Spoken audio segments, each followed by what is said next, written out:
Hi students, study with സ്കോറിലേക്ക് സ്വാഗതം. 5ാം ക്ലാസ്സുകാരുടെ സോഷ്യൽ സയൻസിലുള്ള second chapter food and human എന്ന ചാപ്റ്ററിൻ്റെ സെക്കൻഡ് പോർഷനാണല്ലേ നമ്മളിനി ഡിസ്കസ് ചെയ്യാൻ പോകുന്നത്. അപ്പം മാഡത്തിൻ്റെ എല്ലാ കുട്ടികളും എന്താണ് ഓണം എക്സാമിന് ഫുൾ മാർക്ക് വാങ്ങണം എന്നുള്ള ഒരു ഇതിൽ നിൽക്കാവൂലേ. ഓക്കെ, അപ്പോൾ നമുക്ക് ക്ലാസ് സ്റ്റാർട്ട് ചെയ്യാം. കഴിഞ്ഞ ക്ലാസ്സിൽ നമ്മൾ ഫയറിൻ്റെ യൂസസ് എങ്ങനെയാണ് ഫയറിനെ കണ്ടുപിടിച്ചിട്ടുള്ളത് അല്ലേ, അതൊക്കെ പറഞ്ഞു. ഇനി നമുക്ക് എന്താണ് ഫുഡ് പ്രൊഡക്ഷൻ. മാഡം വായിക്കുമ്പോൾ എന്ത് ചെയ്യുക, മക്കൾ കൈ വെച്ചിട്ട് മാഡത്തിൻ്റെ കൂടെ തന്നെ വായിക്കണം കേട്ടോ. Okay. Over A period of time humans started domesticating animals and plants for their daily food. Initially, they domesticated sheep and goats for food. ഇവിടെ എന്താ പറയുന്നത്, ഇങ്ങനെ കാലങ്ങൾ ഇങ്ങനെ കഴിഞ്ഞ് പോകും തോറും ഹ്യൂമൻസ് എന്ത് ചെയ്തു, അവർക്ക് ആവശ്യമുള്ള ഫുഡ് ലഭിക്കാൻ വേണ്ടിയിട്ട് അവരുടെ വീട്ടിൽ തന്നെ ആനിമൽസിനെ വളർത്താൻ തുടങ്ങി. മനസ്സിലായോ? അതുപോലെ തന്നെ പ്ലാന്റ്സിനെയും അവർക്ക് കഴിക്കാൻ പറ്റുന്ന, അവർക്ക് ഫുഡായിട്ട് ഉപയോഗിക്കാൻ പറ്റുന്ന പ്ലാന്റ്സിനെയും അവരെന്ത് ചെയ്തു, വീട്ടിൽ തന്നെ നട്ടു വളർത്തി. ഇനി ആനിമൽസിൻ്റെ കേസിൽ അവർ ആദ്യം തന്നെ വീട്ടിൽ വളർത്തിയിട്ടുള്ളത് ആരെയാണ്? ഷീപ്പിനെയും ഗോട്ടിനെയുമാണ്. അതാണ് അവിടെ പറയുന്നത്. മനസ്സിലായടോ? Okay. Dog was the first animal domesticated by humans. ആരാണ് ആദ്യത്തെ ആനിമൽ ഡൊമസ്റ്റിക്കേറ്റഡ് ആനിമൽ മീൻസ് വീട്ടിൽ വളർത്തിയ ആദ്യത്തെ ആനിമൽ ആരാണ്? ഡോഗാണ്.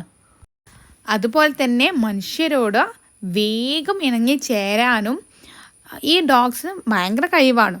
അപ്പോൾ അതുകൊണ്ട് തന്നെ മനുഷ്യരെന്ത് ചെയ്യും, ഈ ഡോഗ്സിനെ വേട്ടയാടലിനും അതുപോലെ തന്നെ അവർക്ക് കാവലിനുമായിട്ടൊക്കെ അവർ ഈ ഡോഗ്സിനെ ഉപയോഗിക്കും. പിന്നെയോ അഗ്രികൾച്ചർ സ്പ്രെഡാവാൻ തുടങ്ങി, കൃഷി വ്യാപകമായി തുടങ്ങി. ആ ഒരു ടൈമിൽ ഹ്യൂമൻസ് എന്ത് ചെയ്തു, വേറെയും ആനിമൽസിനെ വീട്ടിൽ വളർത്താൻ തുടങ്ങി. എന്തിൻ്റെ ആവശ്യത്തിനൊക്കെ? അവരുടെ ഫുഡിനായിട്ടും അതുപോലെ തന്നെ ബാക്കി കൃഷിയിടങ്ങളിൽ ഉപയോഗിക്കാനും അങ്ങനെ വേറെ ആവശ്യങ്ങൾക്കുമായിട്ടൊക്കെ എന്ത് ചെയ്തു, അവർക്ക് ആവശ്യമുള്ള മൃഗങ്ങളെ എന്ത് ചെയ്തു, വീട്ടിൽ വളർത്താൻ തുടങ്ങി. മനസ്സിലായോ? ജസ്റ്റ് കാര്യങ്ങളൊന്ന് മനസ്സിലാക്കിയാൽ മതി.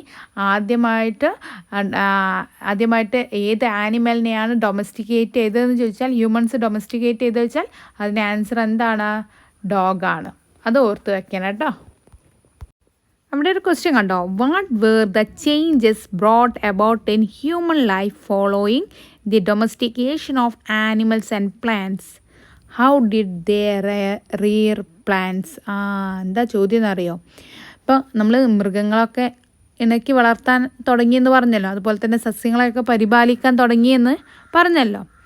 അങ്ങനെയൊക്കെ ചെയ്യുന്നതിലൂടെ എന്തെല്ലാം മാറ്റങ്ങളാണ് നമ്മുടെ മനുഷ്യ ജീവിതത്തിലുണ്ടായത്, അവരെങ്ങനെയാണ് പ്ലാന്റ്സിനെ പരിപാലിച്ചത് എന്നാണ് ക്വസ്റ്റ്യൻ.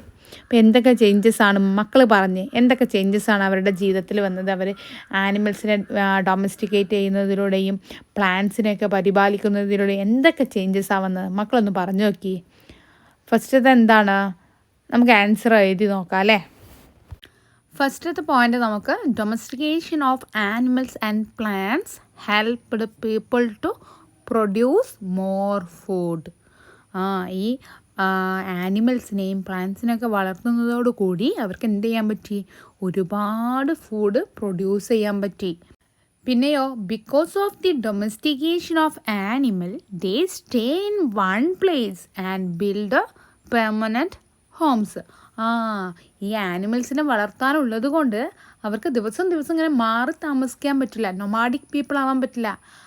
ഇഷ്ടമുള്ളിടത്ത് ഇന്നൊരു സ്ഥലത്ത് നിൽക്കുക, നാളെ വേറൊരു സ്ഥലത്ത് നിൽക്കുക, അങ്ങനെയുള്ള ആ ഒരു നൊമാഡിക് ആയിട്ടുള്ള ലൈഫ് കണ്ടിന്യൂ ചെയ്യാൻ പറ്റാതെയായി. അവരെന്ത് ചെയ്യണം, ഒരു പ്ലേസിൽ തന്നെ നിൽക്കാൻ തുടങ്ങി. അപ്പോൾ അവർക്ക് എന്ത് വേണം? പെർമനൻ്റ് ആയിട്ടുള്ളൊരു ഹോം വേണം. It also help farming work easier. ആനിമൽസിനെ നമ്മൾ വളർത്തുന്നതോടുകൂടി അവരെ നന്നായിട്ട് ഇണങ്ങും.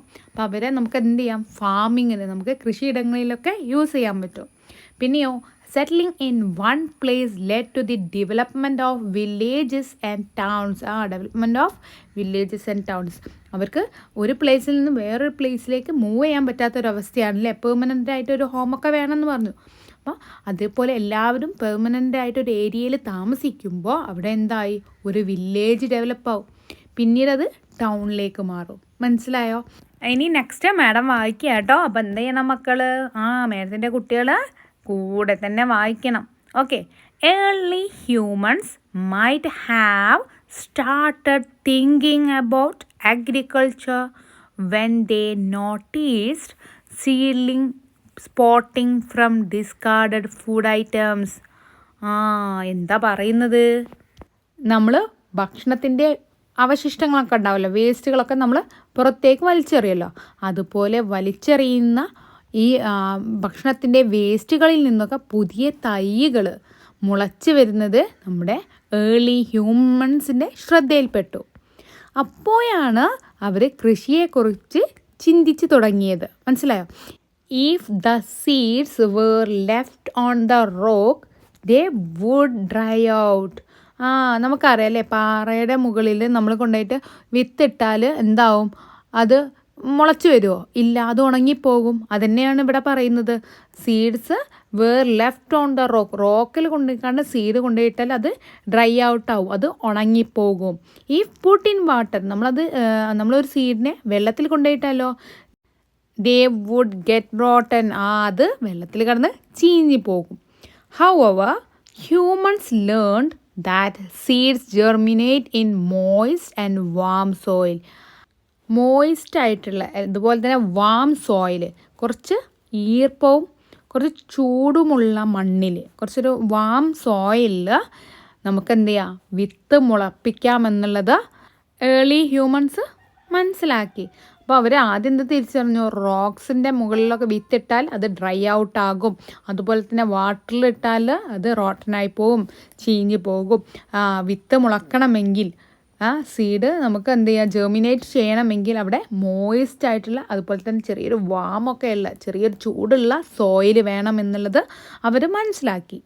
Those cultivation of crop started. അങ്ങനെയാണ് അവർ എന്ത് തുടങ്ങിയത്? കൃഷി തുടങ്ങിയത്.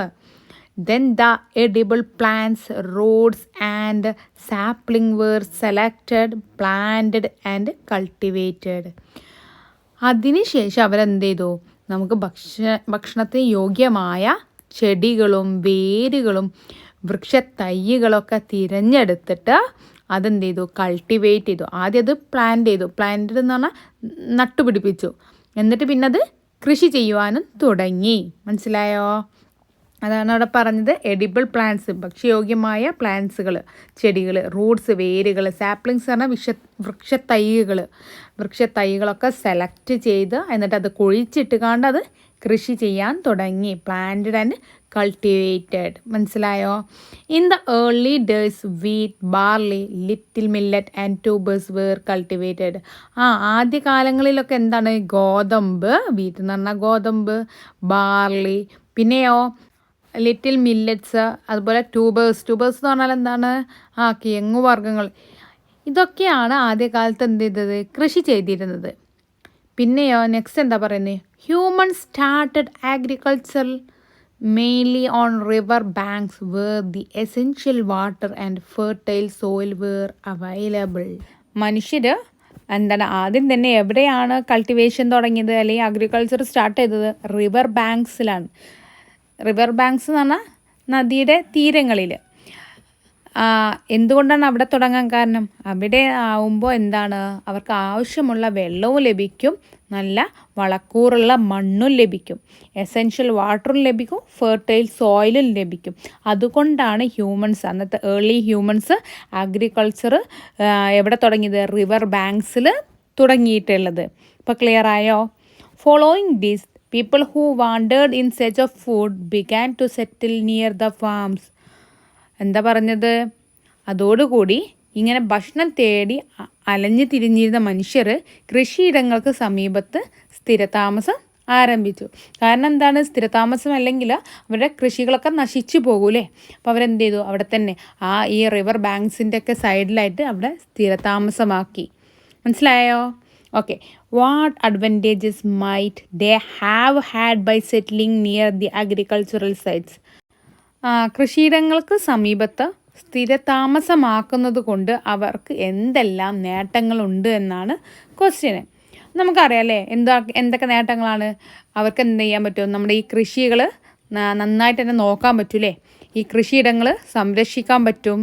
പിന്നെയോ അവരിങ്ങനെ ഭക്ഷണം തേടി എവിടേക്കോ അലഞ്ഞു തിരിഞ്ഞ് പോവേണ്ടതില്ല.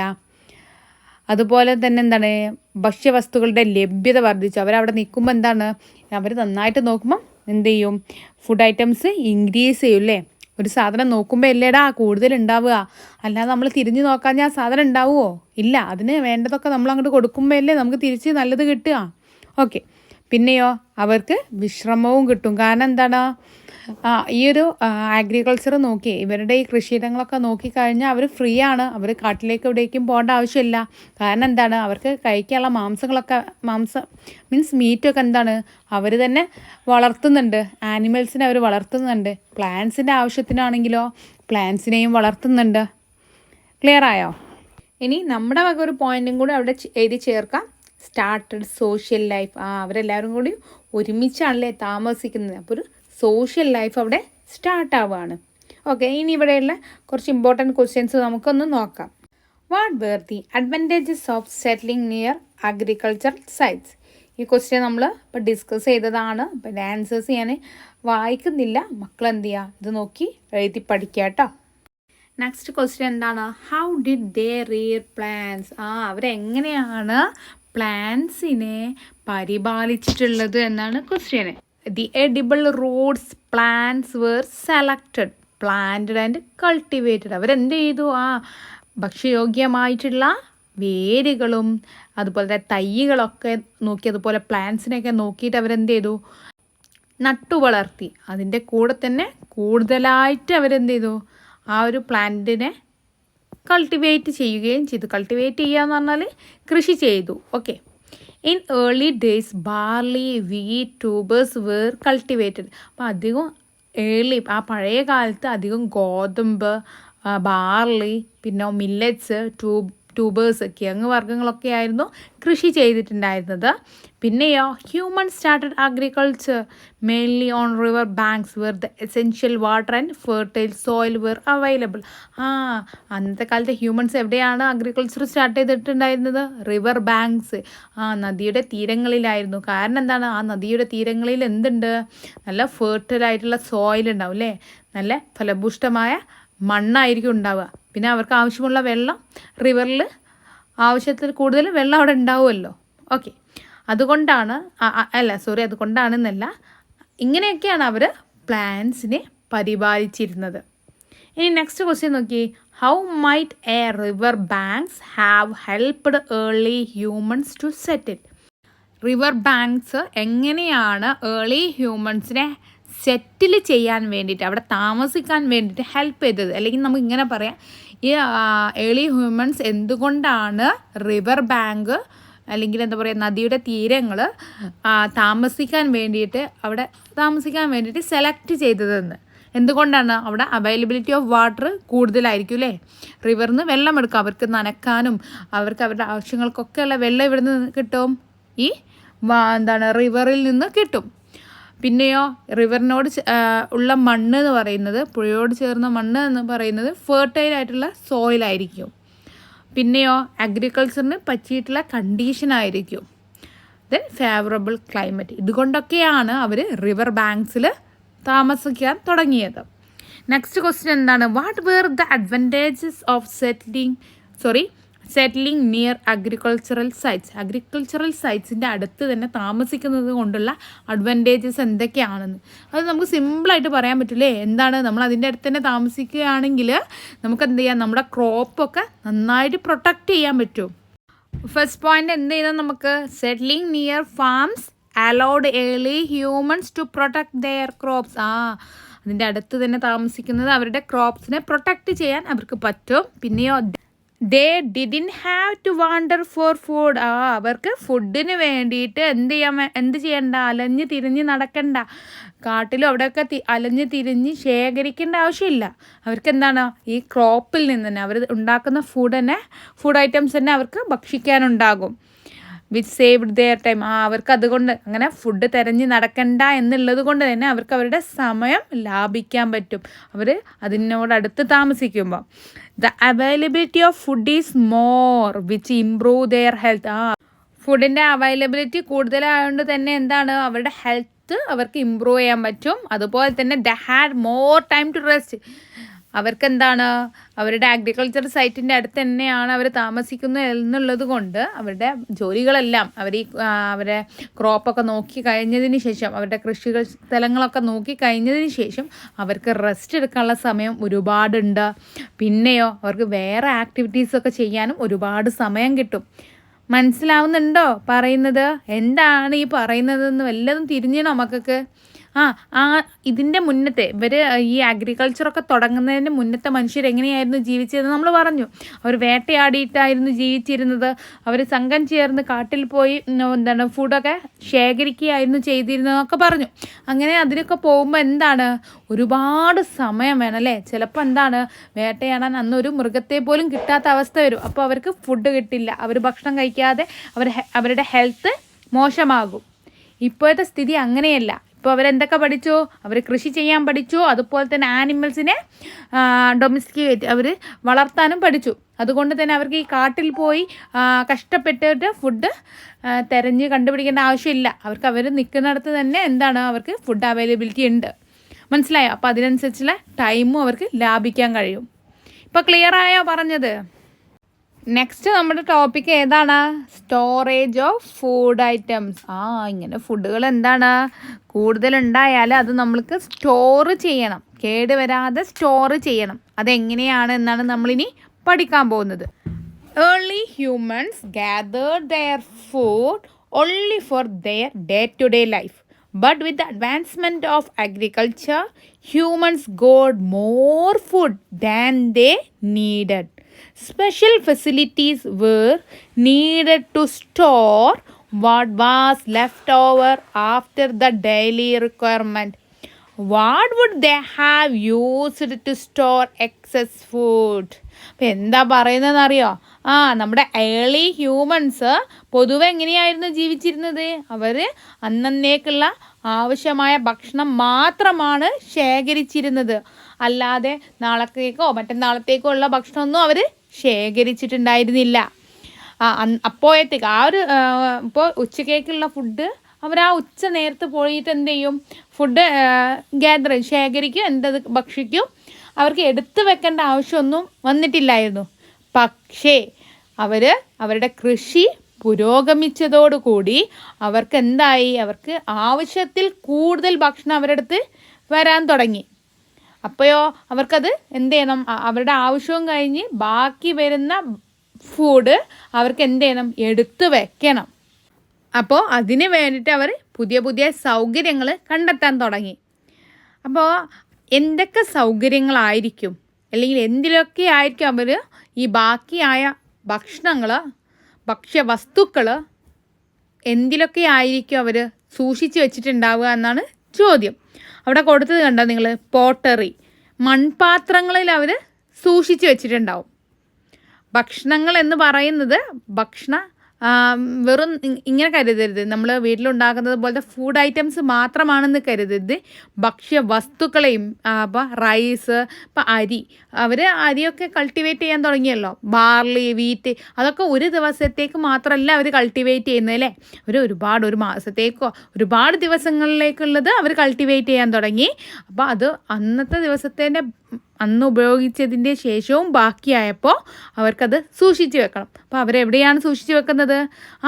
പോട്ടറിയിൽ, മൺപാത്രങ്ങളിൽ അവർ സൂക്ഷിച്ച് വെക്കും. പിന്നെയോ bags made of animal skin, മൃഗത്തോല് കൊണ്ട് നിർമ്മിച്ച സഞ്ചികൾ ഉണ്ടാവും, അതിൽ സൂക്ഷിച്ച് വെക്കും. പിന്നെയോ baskets made of bamboo reed, ബാംബു വെച്ചിട്ട് ഉണ്ടാക്കിയിട്ടുള്ള ബാസ്ക്കറ്റ് പറഞ്ഞാൽ കൊട്ടയുണ്ടാവുമല്ലോ, അതിൽ അവരെന്ത് ചെയ്യും, സൂക്ഷിച്ച് വെക്കും. പിന്നെ വേറെ എവിടെയൊക്കെ സൂക്ഷിച്ച് വെക്കും? വുഡൻ വെസൽസിൽ അവർ സൂക്ഷിച്ച് വെക്കും. അങ്ങനെ മരം കൊണ്ടുണ്ടാക്കിയ വെസൽസ്. പിന്നെ അണ്ടർഗ്രൗണ്ട് പിറ്റ്, പിന്നെയോ ആനിമൽ ഷെല്ലിൽ, ക്ലേ പോട്ടിൽ, ഇതിലൊക്കെ അവരെന്ത് ചെയ്യും, അവർ സൂക്ഷിച്ച് വെക്കും. അവിടെ കണ്ട നിങ്ങൾ ഏർലി അഗ്രികൾച്ചറൽ ടൂൾസ്, പഴയ കാലത്ത് അഗ്രികൾച്ചറൽ ടൂൾസായിട്ട് നമ്മുടെ കാർഷികോപകരണങ്ങളായിട്ട് യൂസ് ചെയ്തിരുന്നത് സ്റ്റിക്ക് കമ്പ്, സ്റ്റോൺ കല്ല്, ഹോൺസ് എന്ന് പറഞ്ഞാൽ കൊമ്പ്, ദെൻ ബോൺസ് എല്ല്, ഇവയൊക്കെ ആയിരുന്നു ആദ്യകാലത്തെ മനുഷ്യരുടെ കാർഷികോപകരണങ്ങൾ എന്ന് പറയുന്നത്. ദെൻ എന്തിനാണ് അവരത് യൂസ് ചെയ്തതെന്ന് വെച്ചാൽ മണ്ണിളക്കിയിട്ട് വേണ്ടേ വിത്ത് കുഴിച്ചിടാൻ. അപ്പം മണ്ണിളക്കി വിത്ത് കുഴിച്ചിടാനൊക്കെയാണ് ഇവ ഉപയോഗിച്ചിരുന്നത്. അപ്പോൾ ഒന്ന് മനസ്സിലാക്കി വെക്കുക, അന്നത്തെ കാലത്തെ ഉപകരണങ്ങൾ, അവരുടെ അഗ്രികൾച്ചറൽ ടൂൾസ് ഏതൊക്കെയാണെന്ന് ചോദിച്ചാൽ എന്തൊക്കെയാണ് നമുക്ക് എഴുതാൻ പറ്റുക? Sticks, stones, horns and bones. മനസ്സിലായല്ലോ?